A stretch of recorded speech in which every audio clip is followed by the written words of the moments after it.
Okay, good afternoon, guys. Thank you so much for staying. We're officially going to start our conversation on agricultural digitalization and innovation, challenges and opportunities for sustainability and employment. And as I said earlier, we've been talking a lot about entrepreneurship as a nation, and we've been talking a lot about creating jobs for our unemployed youth. And this conversation is really going to focus on how do we create sustainable businesses that are driven by technology so that these businesses can also provide employment opportunities for young people. Almost 60 years ago, Dr. Kwame Nkrumah said that all talk of economic growth and social growth is meaningless if we don't achieve an agricultural revolution. This was 60 years ago, and at the time he said that, he noticed that as a continent, we were not able to feed ourselves. The market was getting too sophisticated for our farmers, and our farmers needed to commercialize to take advantage of that demand. 60 years later, we're still in a position where most of our farmers are small scale. We haven't put enough money into the sector, so what that means is they are producing below their potential, and we are importing things into this country that we have the potential to actually produce locally.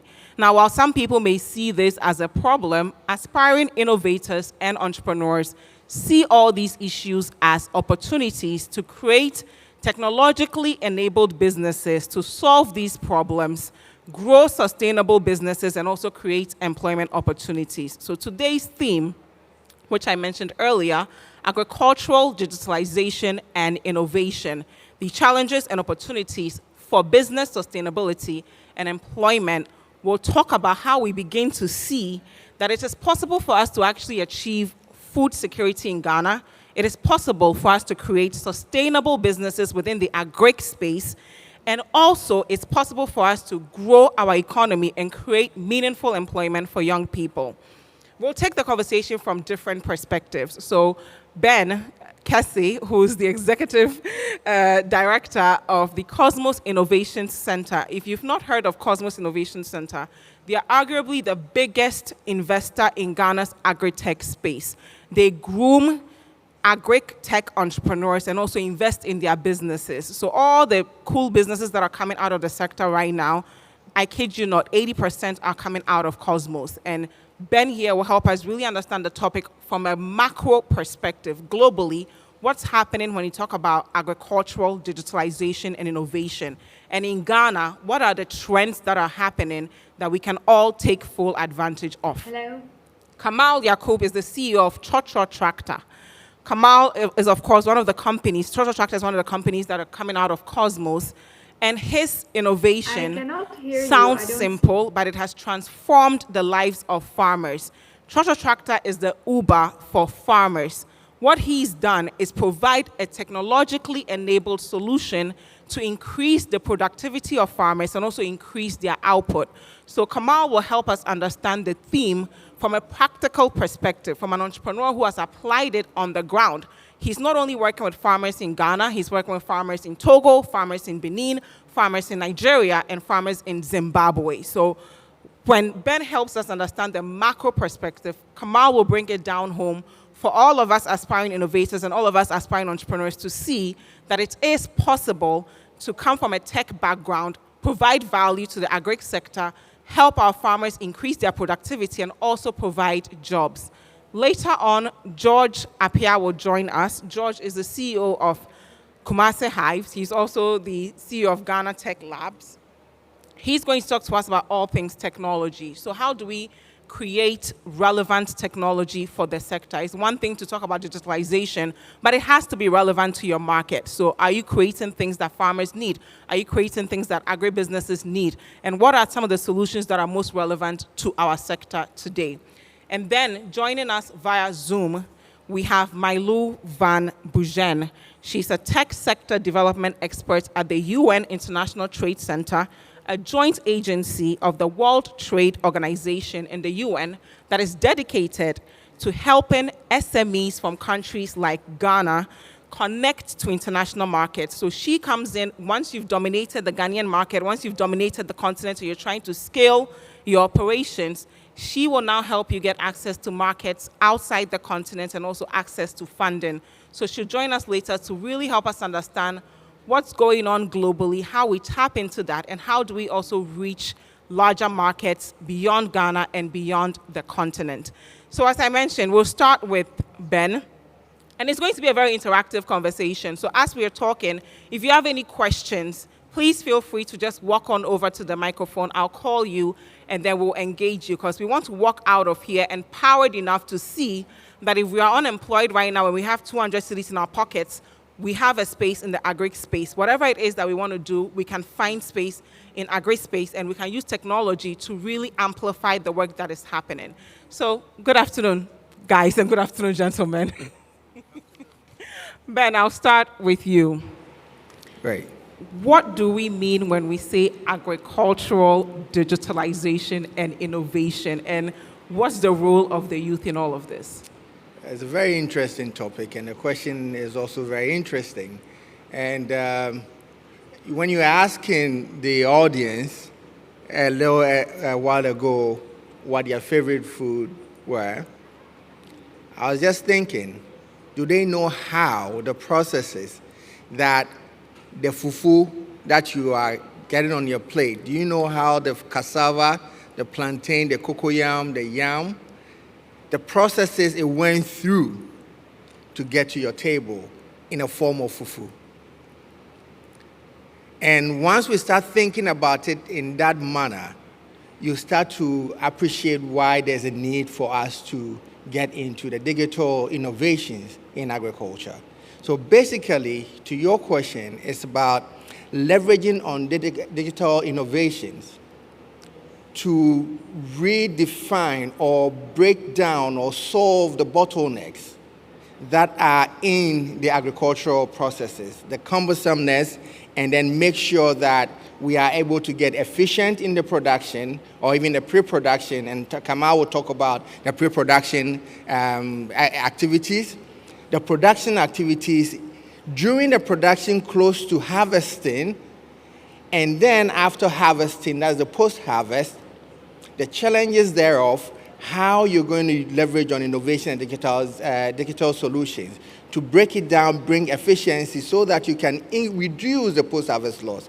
Because in Africa, we are in the threes of billions in post-harvest losses. And the question is, how do you leverage on innovations, digital innovations, to really reduce that?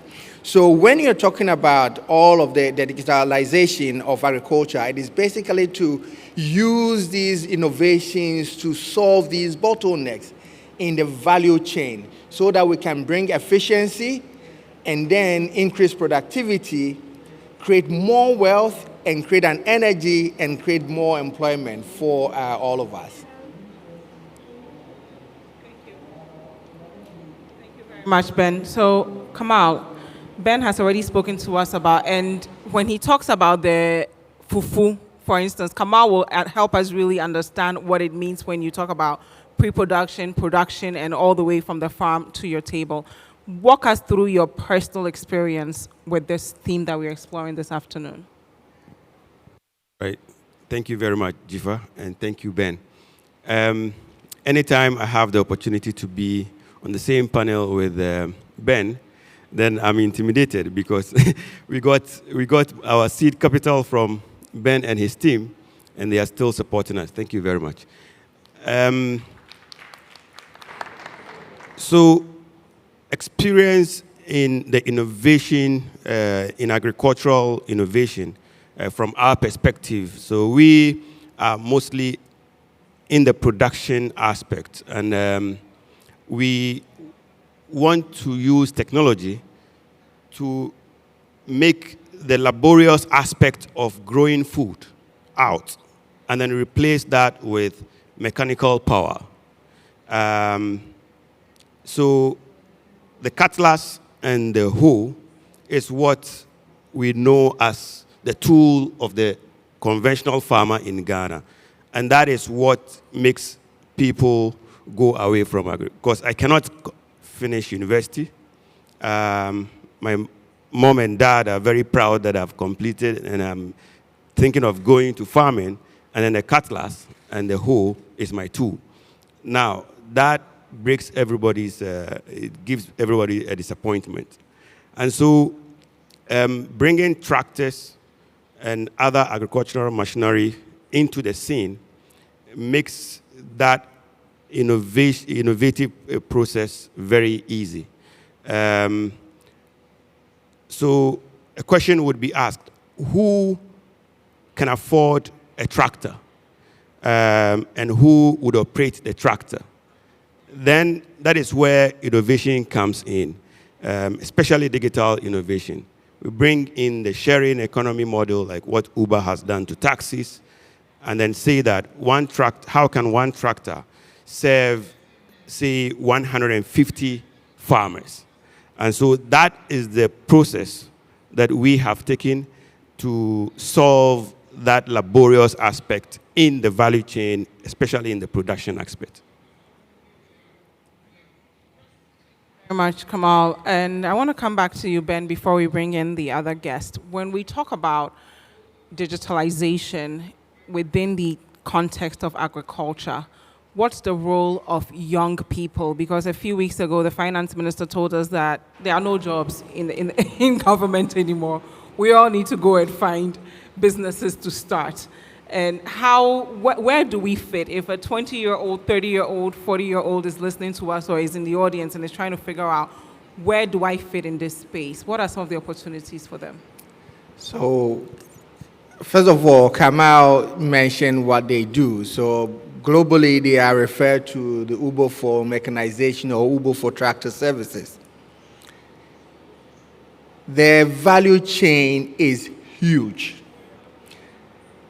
Now, most people here, and I'm going to just go on a limb and then just give quite a lot of things that you can be looking at.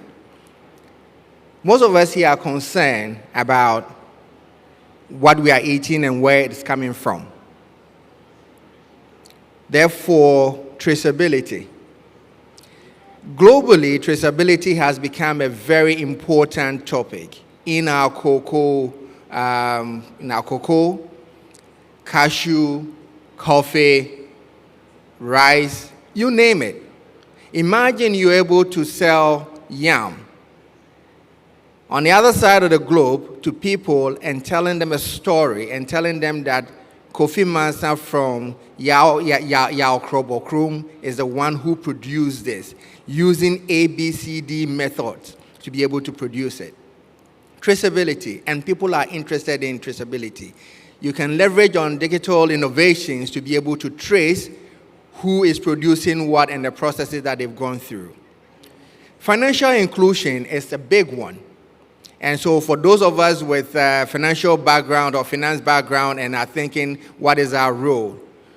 There's so many opportunities. And if you look at the likes of Agro Center working with the Pan-African Savings and Loans with a wing of EcoBank to be able to get farmers access credit and be able to receive payments with their mobile phone, pay from Momo for other services. Kamal has a wallet on his platform that allows farmers to save and plan for tractor services for the next season. Financial inclusion is also a space that is available for those with a finance background and thinking, what role can we play in agriculture? Precision farming. People are flying drones to take photos, etc.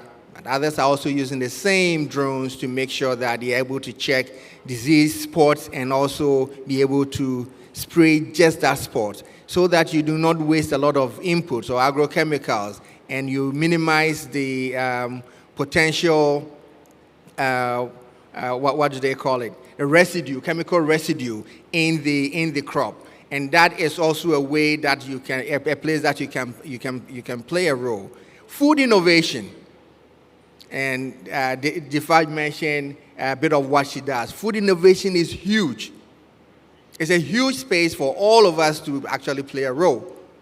You can go into food innovations. You can use all the digital innovations that we can apply from other businesses and transfer the knowledge into how you can actually increase shelf life of product. How you can, and now we see people, processing yam, for instance, for the export market and also for the local market. We're all getting busy. How can we make life easier for other people? How do I connect to, for instance, farmers and be able to do pre-processed vegetables for people in this room who do not have time to go through the drudgery of cutting, preparing their vegetable, cutting them, storing them in the fridge or freezer, and going through all the processes. So there's so much that a young person can do in this space. But first of all, you need to understand the industry. And I'll call it the business, because I think what we have done that has not helped us is that we've always looked at agriculture as one of those things.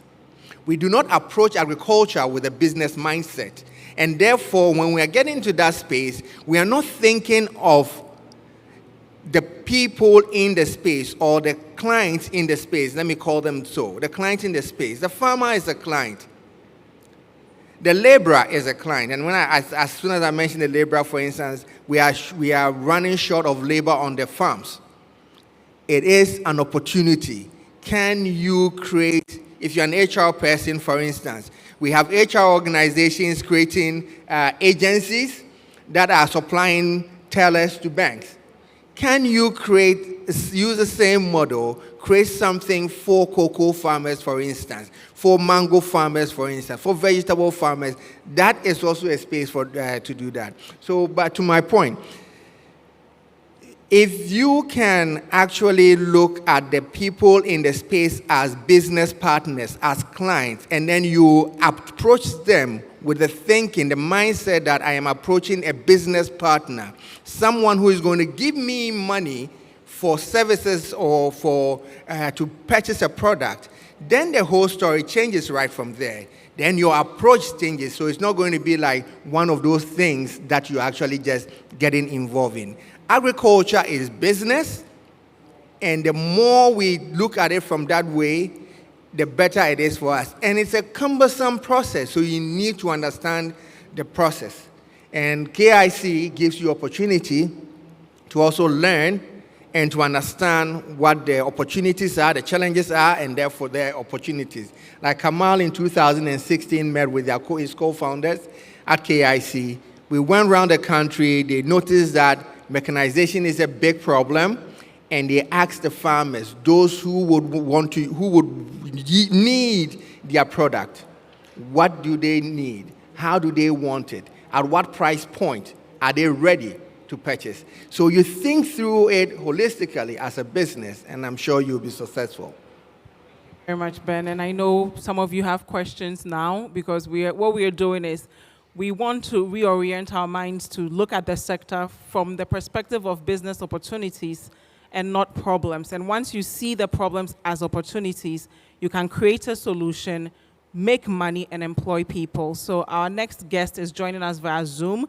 She's Milo Van Bouget. I mentioned her earlier on. She's the Tech Sector Development Expert Africa at the International Trade Center Union for the United Nations. It's a UN and WTO agency that's focused on really helping SMEs in developing countries like Ghana get access to market and access to funding. So she's joining us to really help us understand what's happening globally when we talk about agricultural digitalization and innovation. How can we get inspiration from what others are doing and adapt it in a way that's relevant to the Ghanaian market? So Milo, are you ready? Yes, thank you so much. Can you hear me? Yes, I hear you. Perfect. Thank you so much, Zifka. Yeah, it's actually, first I want to say it's very cool that we can do this on a hybrid model, so that people that are actually outside of Accra can join in. So that is really great. Thank you so much for the tech team for making this possible. So just to sketch a little bit more about the project that is dealing with agribusiness and tech, before I dive into the question, to create a bit of context. So one of our projects is called the Netherlands Trust Fund 5, which is backed by the Ministry of Foreign Affairs of the Netherlands. It's really to support MSMEs in the digital technologies and agribusiness sectors. And this means that our tech team and our agribusiness team will work together, and we will specifically look at the Agritech space and supporting Agritech startups, as well as the smallholder farmers that may use these technologies. Now, other projects that we run, we also work with Agritech. This is across sub-Saharan Africa. And we see that the pace of innovation in agriculture in Africa is really quickly evolving, as probably most of us know that are acting in this space. And we see that in most of the other markets, we run our projects, such as in Zambia or Ethiopia, Senegal, and Cote d'Ivoire, we see that happening. And technology, as we have seen in other sectors, is really critical to affecting change and driving development. And in agriculture specifically, digitalization could be a game changer, in boosting productivity, profitability, resilience to climate change.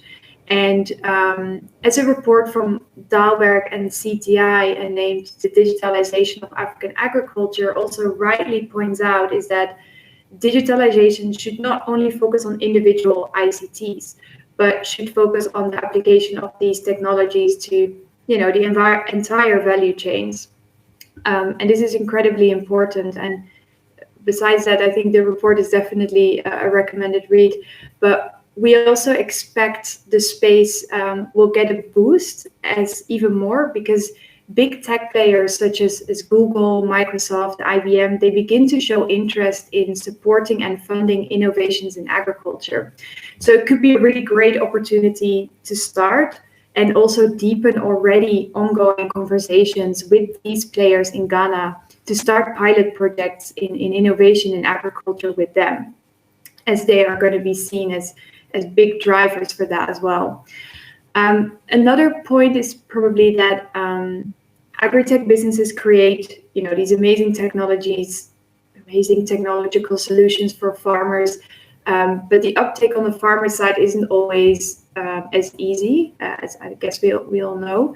And that's why it's so important to have these places like Kosmos Innovation Center to make sure Agritech solutions that are built will actually be able to be used by farmers. And an important point here is to involve farmers in building these solutions as well. And in addition, it is pretty vital to look at the underlying enabling environment. So, for example, insufficient human capital development is actually quite a big barrier. So many agritech businesses, we know, highlight this as a key growth barrier. It's actually also pointed out in the report that I mentioned, and is therefore really recommended to develop human resources at every level of the agricultural innovation ecosystem. Next to that, we think it's always a great idea to look at examples of successful agritech businesses in other countries in the region to see if there are partnership solutions or bringing specific companies to another country to grow there. So, for example, let's say MobiPay in Uganda, they offer this technology cloud-based model that is designed to create visibility for farmers and create linkages of small-scale farmers to other value chain players and make technology solutions which captures the farmers' data. So all these kind of examples of agritechs in the region could be really interesting to be explored by businesses in Ghana. And our new project will actually also focus on creating these B2B linkages, bringing relevant players from Ghana together with together with other players in, for example, Cote d'Ivoire or Nigeria or Senegal to partner, not reinvent the wheel and together try to grow in the space. And the last thing I just wanted to mention is that we always need to keep in mind that connectivity, and especially affordable connectivity, is really incredibly important if we want to leverage technology for innovation in agriculture. And this means connectivity, especially in rural areas, which is currently still a challenge. Thank you very much, Mailu, for that perspective that you've provided, because it's really important for us to know that Ghana does not exist on an island. There's a whole big world out there that we can take advantage of. Now, up until this point, most of the conversations about agriculture sound gloomy. People are unemployed. A lot of young people there are in it indirectly. The employment is not very valuable. And what we don't want to do is also paint a completely rosy picture. So my question to you, Kamal, is what are some of the challenges when we talk about technology in agriculture, we talk about innovation, what are some of the real world challenges we need to work on in Ghana for us to finally get to a point where we can say at least 80% of the things we consume every day we produce locally, and as a result, we've been able to grow multinational companies within the agri sector?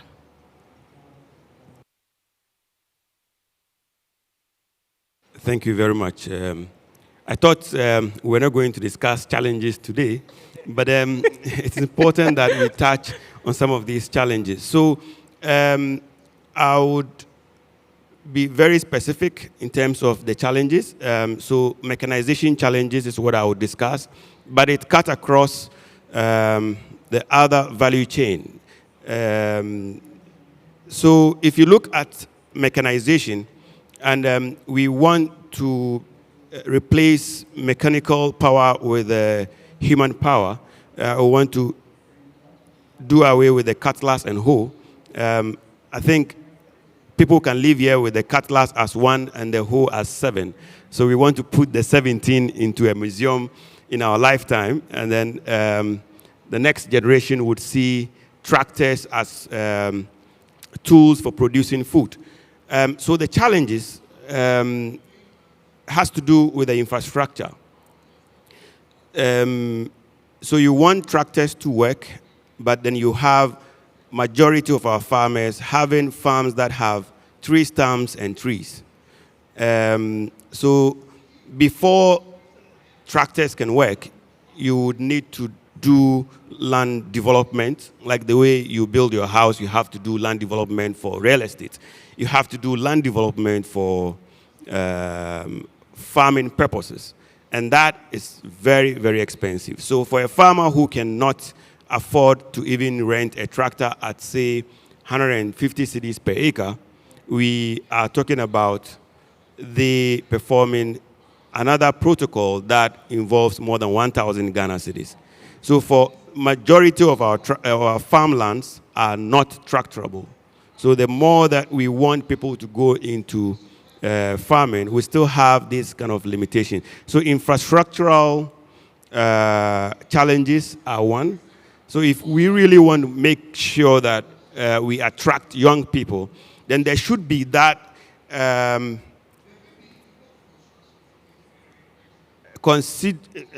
there should be that consideration when we are making policies. So, for example, the transport industry has an infrastructure of road network. So if I buy a car and I want to go to Tamale, I can easily drive on a road that I did not construct.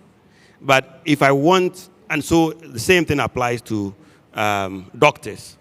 Doctors have hospitals where they do their work.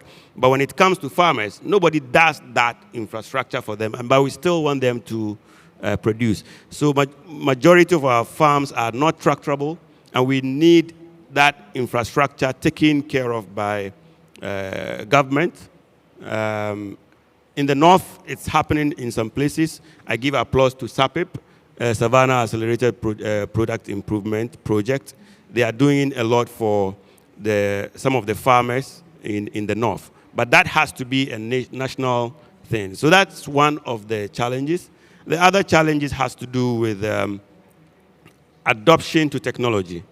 So farmers are willing to adopt because, of course, it's easier to use a tractor to do a work for what you would spend 1 month doing. A tractor would do that in a day. So farmers would easily adopt that technology. But the adoption to technology here has to do with the other value chain actors, especially the people at the top. So that mindset change has to happen.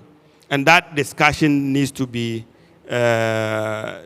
deepened, because we normally assume that farmers are illiterate, young people are the ones not going into farming, but the mindset of the people managing the sector has not changed to a digital world, to a technological world. So that has to happen.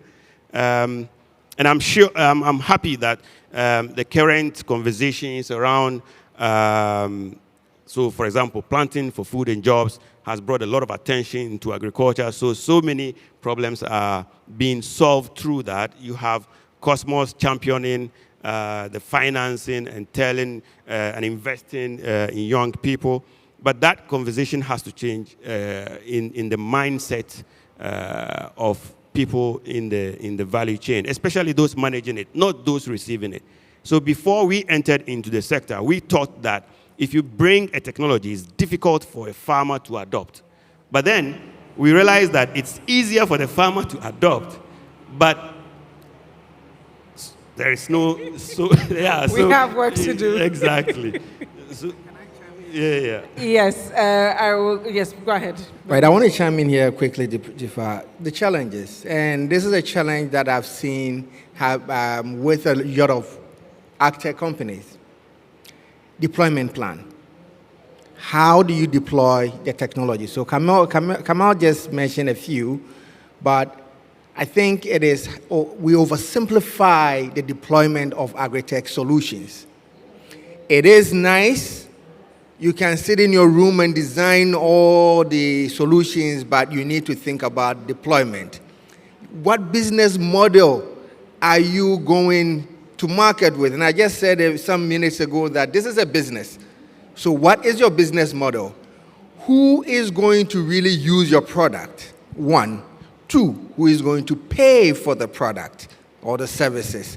Because there are sometimes the user is not necessarily the one paying, and therefore, who are you going to be selling to? You need to think about that. Now, Camille mentioned the adaptation, which is true. It's a mixed bag out there, so we never know how we can really say we are adopting or not adopting. But I think most of the time, price point is very key. But one thing that I want to say before I hand over back to you, Jafar, is we're talking about opportunities, the challenges and opportunities.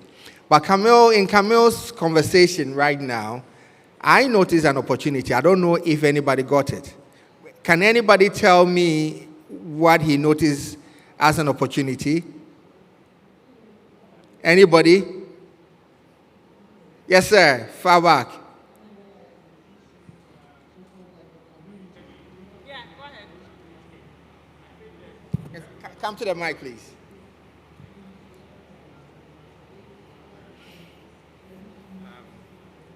So the issue about land development is an opportunity. Yeah. So there's a gap. It's a gap. Yeah. Now, if I were you, I'll be talking to Kamal right after this that, look, I am thinking of how we can use drones to really assess the farms that you get requests from before you move in. So then they can tie that into their request plan and all of that. That's business, because every acre Kamal plows, you're getting a share. Business opportunity. You need to be aware of your environment all the time and follow the conversation. Thank you. It was a good catch. Thank you. And George Appiah is here. Apologies for him being late. Fuel prices have gone up, so there's a high demand for solar taxis now. So he's a very, very busy man. George is the CEO of Kumasi Hive and Ghana Tech Lab. I mentioned him earlier. There's nothing that you have to talk about technology in Ghana that his name won't come up or his organizations won't come up. They are focused on supporting entrepreneurs who are tech-driven and, of course, people who have businesses that are impact-driven as well. So, George, I want you to handle the other side of the conversation where we talk about technology. So we've talked a lot about businesses, but for the innovators here, how do we create solutions that are relevant to the sector today and, of course, for the future generation to benefit from? Well, I think most of the times when we want to create a solution using technology, we kind of overthink it. And so I like using the word relevant. I think most of the time it is missing when it comes, especially in the area of agriculture. We build technological solutions that really does not get adapted or doesn't have that expected impact in terms of the actual usage of it on. For how to do that, I think for innovators, we need to get down on the ground better. There are some innovators that build product for agric, but they have never been on the farms before. And how do you really appreciate how your solution applied there? So I think that is the first step to it. How do we bring on board those with the capability to innovate with technology, and then bring on board to those that are using or potentially might use the tools on the field, the farmers? How do we bring them on board? Can we create a platform that knowledge can be exchanged, and then people can do well? I think KIC does this a lot. You spend a huge days and months and weeks on the field, so people appreciate things better and you know how to work on. But I think that approach, that we tend to call it the design process of technological solution, is very, very critical. And so sometimes it even leads you to what we call like the appropriateness of the technology. So we urge innovators that focus on the appropriate technology, not just building a fancy product, but is it appropriate? Appropriate, it does the work, is fun, it has a usage with the community or the people that you are looking for. Your customer wants it. There's a value creation that is willing to exchange money for that, right? So the appropriateness of the technology is very, very key and fundamental. And most of the time, you find that missing in most of the solutions that we try to give it out there. Thank you very much, George. Thank you. Now, I'm coming back to you, Ben, because earlier this year, the finance minister told us that, they are launching a Ghana Cares program that's really going to focus on using technology, helping really young people with businesses that are applying technology to the agric sector. A few weeks ago, he talked to us about the You Start program, which is a 1 billion Ghana cedi commitment that's meant to create 1 million jobs. So this is the generation for tech entrepreneurs. This is the generation for business owners. This is the generation for people who are interested in opportunities in the agric space. If you can talk to us a bit about the services that Kosmos Innovation Center offers as far as grooming the next generation of tech entrepreneurs to take full advantage of these opportunities, we'd really appreciate it. Right, thank you very much. And I think it's a good platform to also talk about some of the work that KIC, together with Kumasi Hive, we are creating, and very soon there will be some big announcements around that. And that is to talk about the opportunities. Because in the agri sector, we were talking about digital innovations and others, but we should also be mindful, the appropriate technology.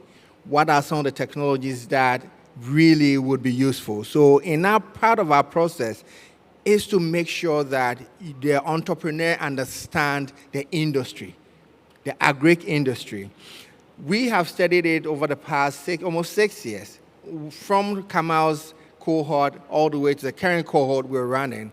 And we come to realize that in our part of the world, software is great, but it is not the only thing that you can use for our farmers. Actually, it should be an enabler when you're dealing within the agricultural space. And therefore, we need to start looking at some of the hardware that you need for the farmer. And that is why Kamal's product, his business services, had almost immediate appreciation because the farmers see tangibles. Most of the time, when they see software products, they are not so much. They like to use it. And when we were giving weather information from my former organization, Soko, they love to use it. They love to use the price index to, bargain and all of that. Ask them to pay for that services. That is where the challenge comes in. So how do you create this product and still have something that ties them? So is there a physical product that you create? So part of our processes is to give you a deeper understanding of the space and of the clientele in that space, so you know how to really approach them.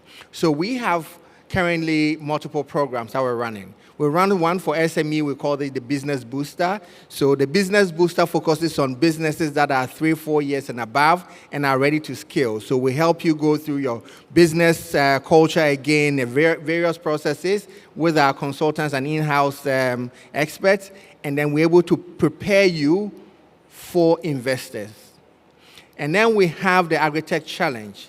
We have two Agritech Challenge programs. We have what we call the Classic. That's the regular one, the one that Kamal and his team took part in 2016.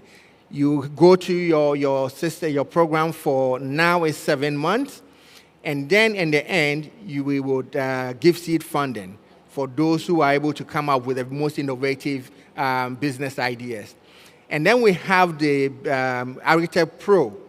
Now, the Agritech Pro is a new one that is coming, and we will make big announcements around it soon. But now Agritech Classic is going to feed into the Pro, which it allows all students from various universities to be able to work with students who are currently in school, who have ideas and want to work and create businesses. I don't want to say much now, just give us a couple of weeks and we'll give you more details. But we give you opportunity to learn from all the basics to being investor ready and be able to raise millions. Kamal has raised over $2 million already. Wow. So, yeah. Yeah, we can clap. Don't be shy. You can clap at that. We're going to throw it to the audience in just 1 minute. So if you have any questions, we're here to answer all of them. Don't be shy. Don't hesitate. Kamal, I want you to walk us through some of the opportunities from the farm, because you saw farmers struggling a few years ago and said, this thing that would take them months to do, I can introduce a tractor and they can do it within hours. What are some of the gaps you've seen that the rest of us can take full advantage of? Thank you very much. So we make it easy for those who want to come into the value chain, because the more lands that are plowed, the more we make money.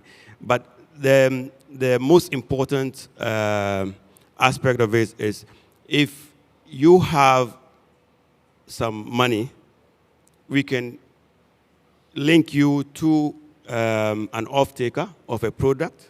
For example, currently we have signed agreement with some off-takers, some in soybean, some in cassava. And the quantity they require, it's big. And so we would take care of mechanization for everything. But if you have some cash that you would not touch for the next, say, 6 months, 10 months, there is something we can show you we can farm for you. You can see your farm. We can plug you in so you don't have to worry about plowing, land development, harvesting, and selling. So that's one. But in the value chain, there are a lot of opportunities that you can start a business on your own. So, for example, irrigation as a service is missing. So in Ghana, majority of our farmers are depending on rain. We haven't finished solving their problems, so it's difficult to jump into irrigation as a service. There is financial services that are needed by farmers. There is insurance. So we make it much easier. We de-risk the environment. So if you want to give farmers insurance, we have farmers that we can give you that will say that you 90% would not come back to you to say that the farm didn't go well, because we are managing the protocols.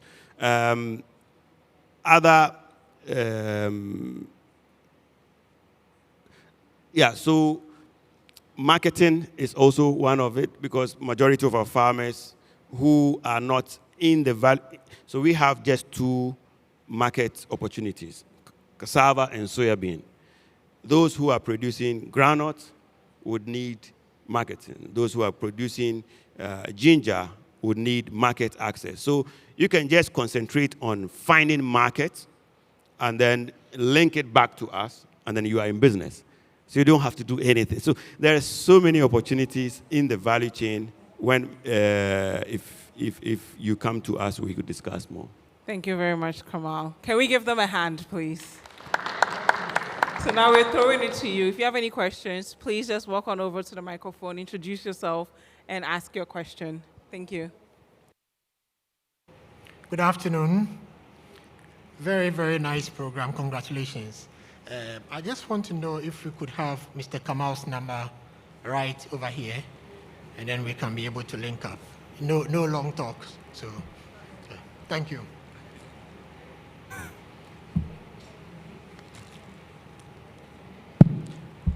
Good afternoon. My name is Oliver Boachi. I serve as the Special Advisor to the Minister of Environment, Science, Technology, and Innovation. And I'm also part of the team that actually conceptualized the Ghana Digital Innovation Week. And one of the objectives for this week's activities was exactly, or is exactly what we are seeing today, where actors that we didn't even know might be part of the innovation ecosystem have gathered here today. And I'm very happy to see some of you that I know already, George, and then KIC, Kamal, I didn't know. And I'm going to say something here that will throw something to you guys, and I want to see the entry points between what I'm going to say and what you guys are doing. You have mentioned the Ghana Cares program that is being, I would say, initiated by the Ministry of Finance in collaboration with several other ministries. One of them is ours. That's the Ministry of Environment, Science, Technology, and Innovation. And one of the components that we are handling is the construction and operation of a foundry and machine tooling center. The goal is for us to now start designing basic tools and machinery, especially for the agri industry, because this is the beginning of our industrialization process. And we are doing this as a pilot, in this initial phase. So we are looking at farmers and asking, at this stage, what can we design and build for you that will make your work easier, remove the drudgeries of farming, and make it attractive for young people to be interested in farming. And so looking at the things that the three of you are doing, what do you see as the entry point between what you are doing and what we are trying to do? Because it's going to involve all of us, those who are providing mechanization services, those who are coming up with digital technologies to make things happen, and those who are providing the funding and other resources to make it happen. I want to see where you see the entry points between what you are doing and what we are doing. Thank you very much. Thank you. So it looks like we're going to be exchanging numbers. Providence again. Okay.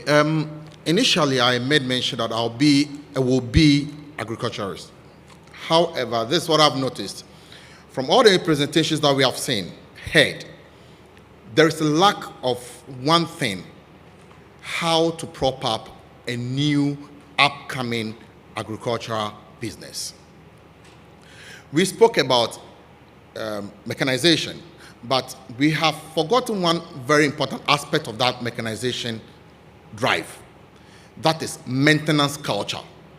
Most often do we see farms implements broken down without having the necessary spare parts to actually take care of these things. So what I'm asking is, are we going to have a hub where all the necessary players in the industry, especially the technical know-how people, will be gathered so that a mere farmer in the Volta where I hail from, Bando where I hail from, can actually access these facilities and derive the necessary benefit? Either that what we are driving here will not be achievable. Because when we have the products in and they go obsolete or they are damaged in one way or the other, and we cannot replace them or have them functionally working, then the project is null and void. So what you're saying sounds like a business opportunity that an aspiring entrepreneur like yourself can take up, pitch to an organization like Kosmos, get support, get funding, and maybe a year from now, it will be something that is in existence that we're all celebrating. That's a $1 million project. Thank you. Any other questions? Yeah, thank you very much. My name is Inusa Mohammed, coming from Afro-Arab. I'm the head of business development and partnership. Actually, with this aspect of farming, I think is very, very key, is very important. Our organization wants to look at supporting farmers financially to access our credit facility to be able to do the farming and go into the farming. We've gone to a extent of going into partnership with a couple of institutions to support us as well. Much as we know, farming in Ghana, the industry players, like the farmers, the peasants farmers, their revenue or income is very low. For that matter, if you are to meet them with our conditions squarely, it will be very, very expensive on their part. For that matter, I want to ask the panelists if we can get some donor support, funding, for us to be able to service them so very well. We want to actually venture into supporting the farmers credit facility-wise. We are very close to the farmers, the informal sector as well, the microfinances. We are very close to the informal sector. So I want to know from the panelists if we could get some kind of donor fund for us to be able to support them volume-wise so that the farming aspect will grow very well. Thank you very much. Thank you. Last two questions, and then we'll hear the concluding remarks of our guest. Any other questions? Okay, then I'll just throw it back to my guest. I guess I'll start with George, because he's in high demand right now. We're talking about agricultural digitalization, we're talking about technology. What are some of the things, what's the call to action for us once we get out of here? We're looking at problems, but there are also opportunities for young people to take up. Well, I think everybody agrees to. So the one thing about agri is that everybody agrees that it is the way to go. Everybody agrees to that. It's undebatable. But I think it always has to be in how we go about it. That is what is lacking. Right? And I'm hoping that in the days and in the years ahead, we are able to come together to find how do we actually unravel this. Like, if this is the gold mine, how do we put in the machines to get that done on? On the part of digital technology, it brings efficiency, productivity, and effectiveness. That's what it enhances. It's just a tool, right, but not solution in itself. And that's something that sometimes we lack, and sometimes we don't give attention to it. Please say that again. Efficiency, productivity, and effectiveness. That's what technology does for us. So it's a tool in our hands, and the way we apply it results in this kind of results that we can get on. So you have the basic operations happening. So maybe a farmer goes to farm throughout the process to go and get a crop on. How do I bring technology in any stages that it bring about the efficiency? Right? What Kama is doing, it allows you to prepare your land in just days instead of doing it in weeks. That is effectiveness. Right? That's increased productivity. So we're looking at that part of technology and then understanding how we can apply it. I think is the way to go so that we are able to have more coming out of it. I also want to say something briefly, especially in relating to what the other guy said regarding that when we have tools in, we are not able to maintain it. I think it is our approach to consumption of technology. We are more of we are too in a hurry to consume, and we are looking for what is just out there kind of people. But we are not willing to be patient and invest and then get what is appropriate for us. So we just import everything, bring in a machine from maybe UK or somebody, a white man comes, do some 2 days training, spend all his days in the hotel, do 2 hours training, and then leaves that. But then, after that happening, the machine breaks down. There's nobody to man it. Instead of just being ready to consume, why don't we invest? Okay, we want to find solution about how do we do this. Put out some support out there, bring innovators together, they create solution, and the solution is appropriate and can stand the test of time because it is our solution. And that's where we can find our way through this mess. So I just reacted towards that. But in terms of what we are doing with KIC, it's seeking to address some of this, where we have local innovators who are going to build hardware solutions that can be used by farmers, whether you're in Pando or you are in Salvelugu, wherever you find yourself in. So I'm kind of very hopeful in terms of the prospects of the technology in agri sector, and I'm hoping that we achieve that in the days and months and years ahead. Thank you very much. Thank you, too. Ben. Well, it's exciting times. It is, and I'm always happy to see George because, when you see a fellow American. Right. Now, sir, to your question, I just try to go straight to it. I think there's a huge opportunity for KIC, Misty, and Kumasi Hive to really look into what you just proposed. I can, pontificate a few things here now, but because of the conversations we've started, looking at how we can actually build local tools. And when I met George and we started the conversation, I told him one of the things that I have always seen, and I've just painted a picture. I'm a farmer, a vegetable farmer. I'm on my field all by myself, and I need to lift 15 liters of knapsack at my back. Put it at my back and spray how many acres? So I may have to do that 3-4 times. All by myself. How do I do that? The number of injuries farmers have suffered going through that process, you have no idea. Now, so I told George that, George, can we create something? And this is an opportunity for someone.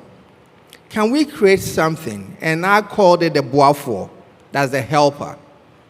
Create a simple tripod that a farmer can hold. So with a certain weight, but it has the tension to be able to hold 40-liter gallon. And the farmer would just have to lodge their 15-liter knapsack on it at the height that fits their back, and they can just put it on and strap it behind and walk. Look at the number of farmers that are in this country and uses the knapsack. Business, gold. So, sir, we've been thinking about it, and I think it's about time we actually move to the government and the ministries to really have this conversation, to really move it forward. There are a lot of ideas, a lot of ways we want to do this, because we are thinking about prototype labs in 5 universities in this country, and we are thinking about how do we scale after the prototyping. So we will want to have this conversation and move it forward to the next level. To Providence, we have an Agritech Challenge Pro. I didn't want to give back, but I saw Atu, and Atu would tell me, Ben, you did not talk about Agritech Challenge Pro, so I'm going to talk about it. Atu, don't come to me. Right. We have Agritech Challenge Pro that is available for people who already have, entrepreneurs who already have ideas in Agric and have started moving on maybe for about 6 months to about a year and a half. We will take you through a process and help you to be able to harness your business idea, refine it, and then you pitch for seed funding that we can also give to you or introduce you to other partners. And for our gentleman who was also asking about financial services, I think there's something that is, there's a collaboration between MasterCard Foundation and ABSA. I believe George and I will see you after this and see how we can introduce you to these 2 organizations moving forward. Thank you very much. Thank you, Ben. And Kamal. Yeah, so thank you. So just to add to what Ben said in what we need to produce locally. So in mechanization, we've identified gaps in harvesting. So currently we have about 600 tractors on our platform, but less than 50 combined harvesters. That is because combined harvester is expensive, and the ones that the smallholder farmers need is just a hand tool harvester. So for example, the rice ones that the ministry brought in can easily be produced in Ghana. And we think that the more we produce that here, the more we would have support for it in terms of repairs and maintenance and spare parts. So that is is a low-hanging fruit that we can just jump on. Majority of our farmers are not able to harvest. We are not happy, even though we make money by plowing and harrowing and things and produce more. We are not happy when what we produce is not being harvested and is going waste. So we see that as a big opportunity in the value chain. But we also want to see conservation agriculture. What we have now is the conventional agriculture, which is not good to the climate. And so as we innovate digitally, we also want to think climate. And so it's a very new era. And the market is big. We can produce implements that are climate friendly to serve our farmers. Now, to Providence, I think you can see us. We have made that process very easy. We know about 85 places right now that needs a center to support the tractors in terms of maintenance and spare parts. So if you are ready, we can show you where to place your business, which takes care of lubricants, changing of oil, spare parts, and all that, and you make your money within a very short time. So we are ready to collaborate. We are ready to work and make the space very sexy. Thank you. Thank you very much. Can we give them a hand? So the first person we heard from, well, we just finished hearing from Kamal Yakub. He's the CEO of Churchill Tractor, and it's basically just Uber for farmers who need access to tractors. Look them up, be inspired by them, see how you can learn from their experiences to also be of value to the sector. Next to him is Ben Kessie. He's the Executive Director of Kosmos Innovation Center. Now, Kosmos is responsible for all the Agritech innovation that's happening in the country right now. So if you're an entrepreneur and you're looking to start that idea, they will not only help train you, they will link you to your potential business partners, give you funding, and ensure that your business is sustainable. And of course, hardware, technology, everything that has to do with tech in Ghana, Georgia Pia is here. So we want you to take full advantage of them. They're not going to walk out and disappear. Please meet them and have a conversation with them and see how you can also begin to be part of the solution. My name is Jufa Ekuya Ametam. I recently left media to find my small space in the agric sector. So that just tells you that it's a very lucrative space. It's a space with endless opportunities, and we all can find a gap there that we can plug into. Thank you for listening to us, participating, and we wish you a very lovely afternoon. Bye.